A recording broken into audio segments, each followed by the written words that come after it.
Қайырлы күн, құрметті көрермендер. Маңғыстау облыстық қоғамдық коммуникация орталығында жаңа бағдарлама «Маңғыстауға саяхат». Оның жүргізушісі мен Құралай Алтынбекқызы. Бағдарламамыздың алғашқы санын өңіріміздегі әдемі жерлердің бірі жығылған мүйісіндегі көзі қара көліне арнамақпыз. Оның да өз себебі бар. Себебі 15 сәуір Қозы Көрпеш Баян сұлу ғашықтар күні. Ал ендеше кеттік жүрек пішінді көлдің сұлулығы мен табиғатына бірге бойлайық. Көзі қара көлі Ақтау қаласынан 200 шақырым қашықтықта орналасқан. Пішіні жүрек тәрізді әдемі көзі қара көлі жығылған мүйісінің жанында орналасқан. Ол көлдің ерекшелігі сол, пішіні махаббаттың символы жүрек тәріздес.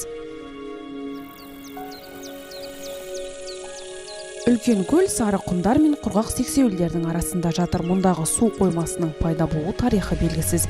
Бірақ көлдің тереңдігі туралы мынадай аңыз бар.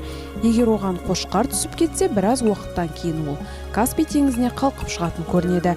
Көл тұзды болғанмен шомылуға болады. Көлге жақын жерде тұщы бұлақ орналасқан.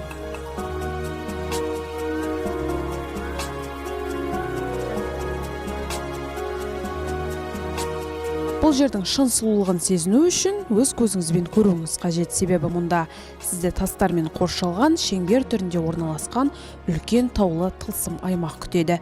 Каспий теңізінің жағасында орналасқан бұл мүйістің басқаларынан айырмашылығы жұмсақ тегіс, жартасты және бірбеткейлі сынған тастармен қоршалған. Көздің жауын алатын жығылғандағы жартастардың биіктігі 50 метрден 200 метрге дейін.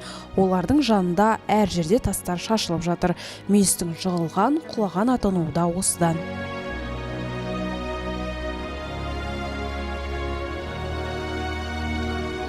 Ғалымдардың пайымдауынша жығылған мүйісінің ойпанға айналуы қатты жер сілкінісі салдарынан немесе ежелгі Тетис мұхитының сулары жерді жуып тастағандықтан болған. Ғылымда жығылған ойпаты карст үңгірі деп те аталады. Карст бұл бор жыныстарынан пайда болған үңгір. Су мен желдің әсерінен уақыт өте келе шайылып, әртүрлі таңғаларлық пішіндерге енген. Айта кету керек, Маңғыстау осындай карсттерге өте бай.